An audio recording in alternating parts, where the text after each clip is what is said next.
For yourselves know perfectly that the day of the Lord, the millennium of the Lord, as it's also considered all through the Hebrew Scriptures, that the day of the Lord so comes as a thief in the night.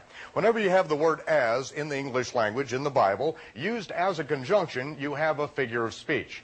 The figure of speech is called simile. In other words, there are similarities that can be drawn from the day of the Lord coming to how a thief in the night comes. And here we have one of these feast of the Lord, or the Moedim, the oracles which are embedded in the culture of the Hebrew people, the Jewish people.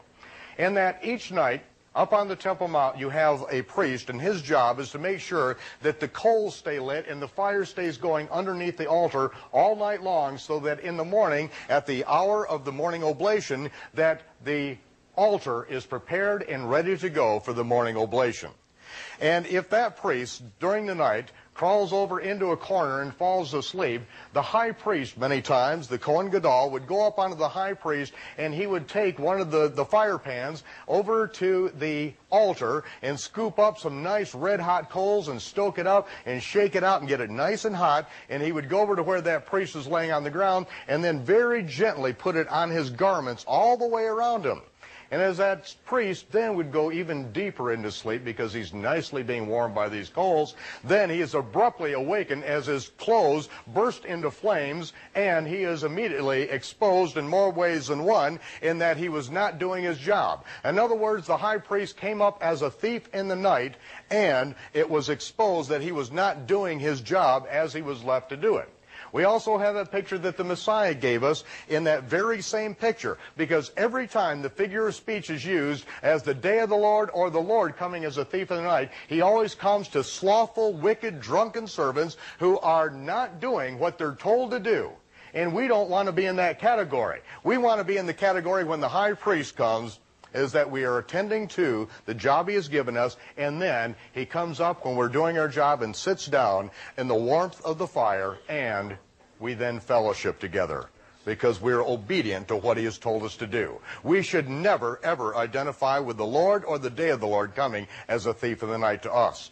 For when they shall say, peace and safety, then sudden destruction comes upon them as travail upon a woman with child.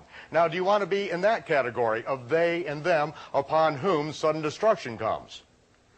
No, this isn't church. You can go ahead and answer. No, we don't want to be in that category of they or them upon whom that day comes. And it says, as travail upon a woman with child. Now, let me ask you again. We have the word as, and is the figure of speech simile. And when we have that simile, we see that when does travail come upon a woman with child? 3 weeks after she becomes pregnant?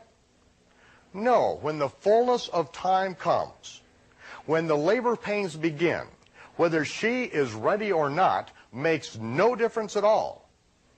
That baby is coming when those labor pains begin. So if you are not prepared for what's about to happen, you are going to be in the pains of labor. You are going to need a labor coach because you have no idea and you have not prepared one bit. We don't want to be in that position that the entire world is going to be in a very short amount of time, in which that day comes upon them like a thief, absolutely unaware, because the times and the Moedim have already been changed by the Antichrist religious system and the government in which we now conduct all of our business. The times and the seasons have been wiped from our consciousness, and that day is going to come upon the world, and the labor pains are going to begin, and you have got to be aware, because the world is going to need a labor coach.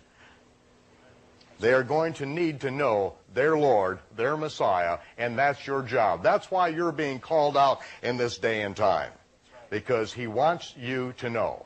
It's always disappointing to see the number of people that come out, but we are never disappointed in who comes out, because God has called his people out, and while the rest of the world is sound asleep, his people get ready for the things that must come to pass.